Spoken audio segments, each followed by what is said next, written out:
गजा war room में ताज़ा तरीन अपडेट्स के साथ हाजिर हैं। सबसे पहले आपको अपडेट करें, अस्पताल पर एक ही हमले में 500 फलस्तीनियों के कत्ल के बाद भी इसराइली जुनूनियत कम ना हुई। शिमाली गजा में जबालिया पर हमले में मजीद 45 फलस्तीनी शहीद, ज्यादातर बच्चे और खवातीन शामिल। इसराइल ने हमला करके एक बेकरी भी तबाह कर दी। अब तक इसराइली हमलों में शहीद फलस्तीनियों की तादाद 3500 से ऊपर चली गई है। इसराइल की गजा सिटी के मजीद इलाकों से जबरी नकल मकानी कराने के लिए नई धमकी सामने आई है। इसराइल की धोखाबाजी और महफूज इलाकों में भी बमबारी के बाइस फलस्तीनी इलाके छोड़ने से खौफजदा है।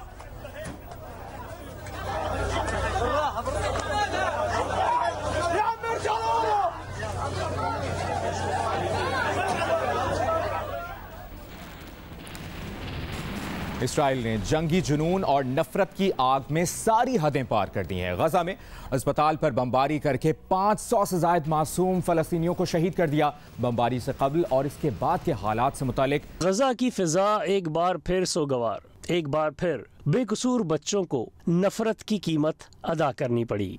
अस्पताल को महफूज समझकर वहां पनाह लेने वाले मासूम बच्चों को क्या पता था कि इसराइली जहरियत, नफरत और बर्बरियत की कोई हद नहीं। गजा के अल अहली अस्पताल में इसराइल की बमबारी ने सैकड़ों बच्चों की मासूमियत मलबे तले दफन कर दी। इसराइली दरिंदगी ने सैकड़ों फलस्तीनियों को एक ही झटके में शहीद कर दिया। चंद ही लम्हों में जख्मी और मरीज मौत की आगोश में चले गए।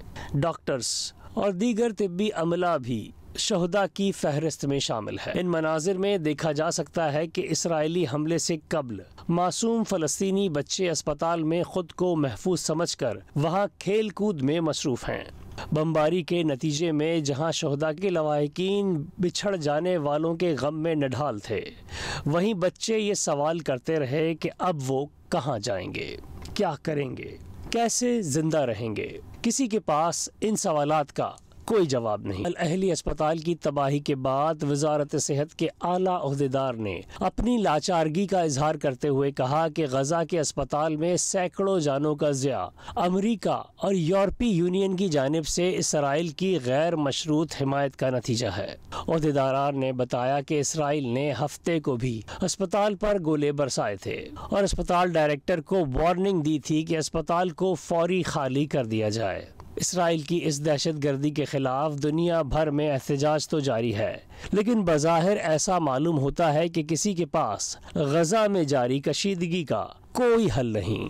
गजा में मौजूद मासूम बच्चे अब भी दुनिया की मदद के मुंतज़िर हैं। शदीद तशवीशनाक सूरत हाल आपने इस रिपोर्ट में जानी। गजा में अस्पताल पर हौलनाक इसराइली हमला नाकाबिले कबूल है। अस्पताल मुक़द्दस हैं और इनकी हर कीमत पर हिफाजत की जानी चाहिए। अक़वाम मुत्तहिदा की सख्त अल्फाज में मज़म्मत। सेक्रेटरी जनरल एंटोनियो गुतरेस ने कहा है कि हमास के हमले इज्तिमाई सज़ा का जवाज़ नहीं हो सकते। UN इंसानी हुकूक कमिश्नर का असर रसूख रखने वाली तमाम रियासतों से खौफनाक सूरत हाल फौरी ख़त्म करने की हर मुमकिन कोशिश का उन्होंने मुतालिबा किया है।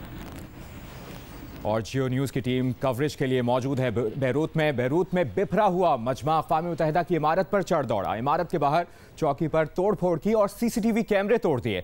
अक़वाम मुत्तहिदा बैरूत की इमारत से एहतजाज के बाद की सूरत हाल बता रहे हैं जियो न्यूज़ के नुमाइंदे अली इमरान सैयद। जी अली इमरान, बताइए। गजा में अस्पताल पे हमला जो हुआ है, नाकाबिले यकीन बर्बरियत का मुजाहरा इसराइल की तरफ से हुआ है, जिसके बाद पूरे अरब वर्ल्ड में शदीद गम और गुस्से की लहर दौड़ी है, रैलीज निकली हैं और मुजाहरे हुए हैं। यहाँ बैरूत में बहुत बड़ा मुजाहरा हुआ, जिसके बाद जो शुरका हैं मुजाहरीन, वो यहाँ UN के दफ्तर में, हम इस वक्त बैरूत में मौजूद हैं, UN के दफ्तर में, मरकजी दफ्तर में गजा और फलस्तीन के हक में नारे लिख दिए गए हैं। उसके साथ इनकी पैकेट जो है UN की, यूनाइटेड नेशन की, उसके ऊपर पथराव किया गया है। CCTV कैमरा आपको टूटा हुआ दिखेगा और उसके अलावा लाइट्स और दीगर भी जो यहाँ पे सर्वेलेंस का सिस्टम लगा हुआ था, उसे स्मैश किया है मुजाहिरीन ने। मुजाहिरीन को रोक दिया गया, बाहर की तरफ ही रोक दिया गया। और ये देखें, ये भी एक जो स्टॉप का UN के दफ्तर के पास एक साइन लगा हुआ था, उसे भी तोड़ा गया। और गालिबन इसका मतलब मुजाहिरीन ये ले रहे हैं कि ये जो स्टॉप है ये गाजा में होना चाहिए। इसराइली हमलों के ऊपर जो है वो रुकावट आनी चाहिए और उस सिलसिले में UN को अपना किरदार अदा करना चाहिए, ना ये कि UN सिक्योरिटी काउंसिल में वीटो हो जाए और मजलूम फ़लस्तीनियों पे, फ़लस्तीनी हॉस्पिटल्स पे ऐसे हमले हों जिनकी मिसाल तारीख में नहीं मिलती। बहुत बहुत शुक्रिया आपका अली इमरान सैयद और तारिक अबुल हसन, दोनों जियो न्यूज़ के नुमाइंदगान, सीनियर नुमाइंदगान इस वक्त गजा से 280 किलोमीटर दूर हैं और लम्हा ब लम्हा हमें सूरत हाल से आगाह करें। वॉर रूम से आप मुसलसल अपडेटेड हैं। गजा के अस्पताल पर हमले के बाद इसराइल के खिलाफ गम गुस्सा बढ़ गया है। मुख्तलिफ ममालिक में इसराइल और इसके हामी ममालिक के सफारतखानों के बाहर मुजाहरे हो रहे हैं। फ़लस्तीनी शहर रामल्ला में भी मुजाहिरीन और फ़लस्तीनी हुक्काम के दरमियान झड़पें हुई हैं। मुजाहिरीन ने पुलिस पर पथराव किया। उर्दन के दारुल हुकूमत ओमान में इसराइली सफारतखाने के बाहर हज़ारों लोगों ने एहतजाज किया। पुलिस और मुजाहिरीन में झड़पें हुई। मुजाहिरीन के सफारतखाने में घुसने की कोशिश भी की गई। तेहरान में भी सैकड़ों मुजाहिरीन ने फ्रांसीसी सफारतखाने के बाहर मुजाहरा किया। तुर्की में मुजाहिरीन की नेटो के फौजी अड्डे में घुसने की कोशिश की गई। पुलिस पर पथराव भी किया। बैरूत में मुजाहिरीन की बड़ी तादाद ने अमरीकी सफारतखाने की जानिब रुख कर लिया है। सफारतखाने के बाहर आग लगा दी। मुजाहिरीन की बैरूत में अक़वाम मुत्तहिदा की इमारत में भी तोड़फोड़। ट्यूनिस, मिस्र और फ्रांस में भी मुजाहरे जारी। गजा अस्पताल पर बमबारी अमरीका को मशरिक़ वस्ता में नए चैलेंज का सामना करना पड़ रहा है। उर्दन ने अमरीका समेत 4 ममालिक के सरबराहों का इजलास मनसूख कर दिया। अमरीका के सदर जो बाइडन उर्दन का दौरा नहीं कर सकेंगे। दौरा इसराइल पर रवाना हो गए हैं। कहा अस्पताल पर इसराइली तैयारों के हमले के लिए धमाके का लफ्ज़ इस्तेमाल किया। कहा नुकसान पर गुस्से और शदीद गमगीन हूँ। नेशनल सिक्योरिटी को वाक़े की दुरुस्त मालूमात जमा करने की हिदायत भी की और कहा कि अमरीका तनाज़ात के दौरान आम शहरियों के तहफ़्फ़ुज़ के लिए वाज़े तौर पर खड़ा है। अस्पताल पर इसराइली बमबारी की सूरत हाल पर रूस और मुत्तहिदा अरब अमारात की जानिब से अक़वाम मुत्तहिदा की सलामती काउंसिल का हंगामी इजलास तलब कर लिया। गजा की सूरत हाल पर OIC की एग्जीक्यूटिव कमेटी का हंगामी इजलास आज होगा। निगरां वज़ीर ख़ारजा जलील अब्बास जिलानी इजलास में शिरकत के लिए जद्दा पहुँच गए।